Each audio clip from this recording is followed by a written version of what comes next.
বন্ধুরা, সকালে একটু চা খাচ্ছি। চা খেতে খেতে দুটো কথা আমি বলার চেষ্টা করছি।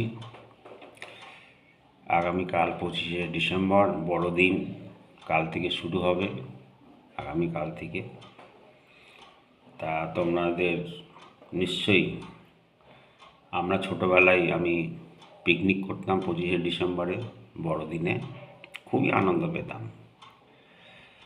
তা এখন তোমরা নিশ্চয়ই কিছু না কিছু কালকে করবে, ঘুরতে যাবে, বেড়াতে যাবে, ভালো কাটাও। কালকের দিনটা আশা করবো তোমাদের ভালো কাটুক, সবসময় তোমাদের ভালো কাটুক, এটাই চাইবো। তা এই হচ্ছে আমার কথা। ভালো থেকো, রাখলাম।